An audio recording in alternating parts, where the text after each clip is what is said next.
भव्य एक 5 साल की बच्ची है जो अपनी स्कूल में रनिंग कंपटीशन में पार्ट लेती है। जहां स्कूल में कंपटीशन चालू होने वाला था, सभी बच्चे लाइन में खड़े हो जाते हैं। वहीं सभी पेरेंट्स अपने बच्चों की उत्साह बढ़ा रहे थे। वहीं भव्या जब देखती है तो उसके घर से उसके रनिंग कंपटीशन को देखने कोई नहीं आया और वो उदास हो जाती है। लेकिन एक टीचर भव्या का उत्साह बढ़ाती है।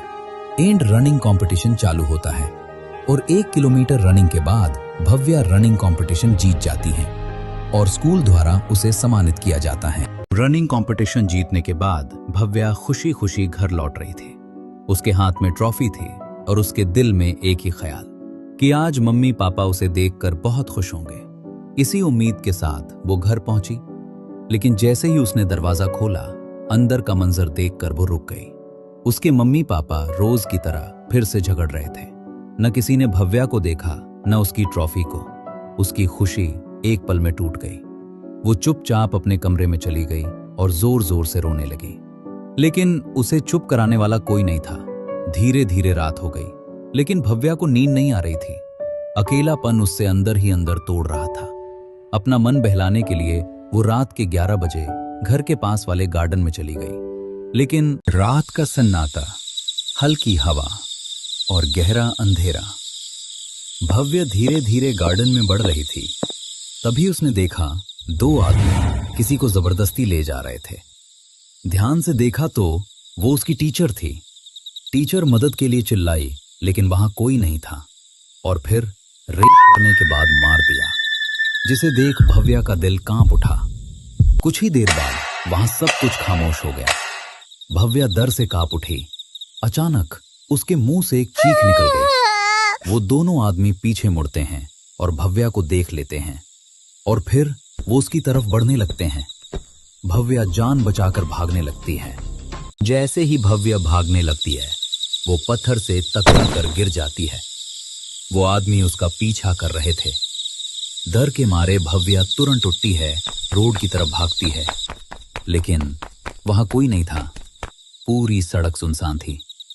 तभी उसकी नजर एक टेम्पो पर पड़ती है और वो उसमें छुप जाती है। वो आदमी उसे ढूंढते रहते हैं, लेकिन भव्या बच जाती है। कुछ देर बाद टेम्पो चल पड़ता है और भव्या थकन से वहीं सो जाती है। सुबह जब उसकी आंख खुलती है तो वो एक अनजानी जगह पर होती है। उसे भूख लगती है, लेकिन कोई उसकी मदद नहीं करता। फिर एक आदमी उसे एक समोसा देता है, लेकिन जैसे ही भव्य समोसा लेकर मुड़ती है, कुछ भिखारी उसे देख लेते हैं। उनमें से एक आदमी उसके पास आता है और गुस्से में कहता है, ये हमारा एरिया है। वो उसके हाथ से समोसा छीन लेता है और उसे जोर से धक्का दे देता है।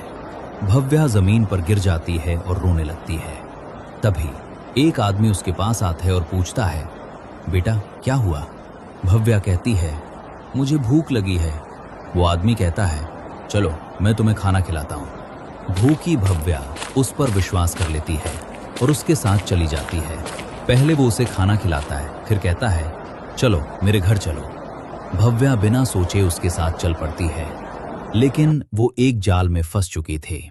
वहां पहुंचकर भव्या देखती है बहुत सारे बच्चे और वो आदमी उनसे सड़क पर भीख मंगवाता था। अब भव्या की बारी थी। रात होती है, सब सो जाते हैं। भव्या धीरे से उठती है और वहां से भागने लगती है, तेज भागते हुए। दूसरी तरफ भव्या के मम्मी पापा उसे घर में कहीं नहीं देख पा रहे थे।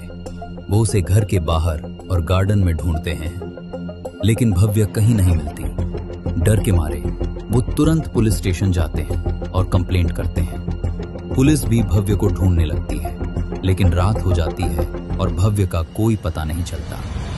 उधर भव्य अकेली भाग रही थी। तभी पीछे से आवाज आती है, कहाँ भाग रही हो? भव्या डर के साथ रुकती है और पीछे मुड़कर देखती है। एक औरत उसके पास आती है और प्यार से पूछती है, बेटा तुम इतनी रात को यहाँ क्या कर रही हो? भव्या रोते हुए सब कुछ बता देती है। वो औरत उसे छुप कर आती है और कहती है, चलो मैं तुम्हारी मदद करती हूँ। भव्या उस पर विश्वास कर लेती है और उसके साथ चली जाती है। वो उसे एक भीड़ भाड़ वाले बाजार में ले जाती है और फिर एक बड़े घर के अंदर। भव्या को कुछ समझ नहीं आता, लेकिन हैरानी की बात, वो औरत उसका ख्याल रखती है, उसे खाना देती है, नए कपड़े भी। धीरे धीरे भव्या उसे अच्छा समझने लगती है। वो औरत भव्या के साथ पहले बहुत अच्छा बिहेव कर रही थी और भव्या भी धीरे धीरे खुश रहने लगी थी। उस लग रहा था जैसे सब ठीक है, लेकिन उसे बिल्कुल अंदाजा नहीं था कि उस औरत के इरादे कितने खतरनाक हैं। 2 दिन बीत गए। भव्या खेलती, मस्ती करती, अच्छा खाना खाती और नए नए कपड़े पहनती। सब कुछ सही लग रहा था, पर कहीं न कहीं कुछ गलत भी था। एक दिन उस औरत ने भव्या को अपने पास बुलाया और उसे ऐसे काम सिखाने लगी जो बिल्कुल गलत थे। भव्या को तुरंत एहसास हो गया कि ये सब ठीक नहीं है। उसने माना कर दिया। ये सुनते ही औरत का गुस्सा फूट पड़ा और उसने भव्या को दाराना और मारना शुरू कर दिया। अब भव्या समझ चुकी थी ये औरत अच्छी नहीं है, वो उसका फायदा उठाना चाहती है। अगले दिन भव्या चुपचाप सब ऑब्जर्व करने लगी। उसने मन बना लिया था उसे यहाँ से भागना ही होगा, चाहे कुछ भी हो जाए। रात होने वाली थी। भव्या ने धीरे से कहा, मुझे आइसक्रीम खानी है, प्लीज मुझे बाहर ले चलो। औरत ने उसे एक आदमी के साथ बाहर भेज दिया। दोनों आइसक्रीम वाले के पास पहुंचे। जैसे ही वो आदमी आइसक्रीम लेने में बिजी हुआ, भव्या ने मौका देखा और तुरंत भाग गई। वो आदमी उसे ढूंढता रह गया, लेकिन भव्या कहीं नहीं मिली। भव्या भागते भागते एक पेड़ के पास रुक गई। उसने पीछे मुड़कर देखा, कोई उसका पीछा तो नहीं कर रहा। रात हो चुकी थी और भव्या अकेली थी। भव्या धीरे से पीछे मुड़कर देखती है। एक आदमी उसकी तरफ आ रहा था। वो आदमी नाशे में था और ठीक से चल भी नहीं पा रहा था। भव्या डर जाती है और पीछे हटने लगती है, लेकिन वो आदमी उसके पास आ जाता है। भव्या घबरा कर कहती है, मुझे छोड़ दो। वो बचने की कोशिश करती है, लेकिन वो आदमी उसे छोड़ता नहीं। और फिर उस रात भव्या के साथ कुछ ऐसा हुआ जिसे शब्दों में बयान करना मुश्किल है। एक छोटी सी बच्ची अंदर से टूट गई। सुबह होती है और मार्केट में धीरे धीरे भीड़ बढ़ने लगती है। कुछ लोगों की नजर भव्या पर पड़ती है, जो जमीन पर बेहाल पड़ी थी। तभी कुछ लोग आगे बढ़ते हैं और उसकी मदद करते हैं। उसे ढककर तुरंत हॉस्पिटल ले जाया जाता है। कुछ देर बाद भव्या को होश आता है। वो जिंदा थी, लेकिन उसकी आंखों में दर्द साफ दिख रहा था। उसके मम्मी पापा और पुलिस भी वहां पहुंच जाते हैं। सब कुछ रुक सा गया था। एक सवाल सबके सामने था, आखिर गलती किसकी थी? गलती सिर्फ उस इंसान की थी जिसने इंसानियत को भूलकर एक मासूम जिंदगी को तोड़ दिया। और जिम्मेदारी हम सबकी भी है कि हम अपने बच्चों को अकेला ना छोड़ें, उन्हें समझें, उनका साथ दें, क्योंकि एक पल की लापरवाही पूरी जिंदगी बदल सकती है। भव्या बच गई, लेकिन उस छोटी बच्ची के सपने टूट से गए। इतनी कम उम्र में इतना कुछ देख लिया। इन जैसे आदमी को फांसी दे देनी चाहिए।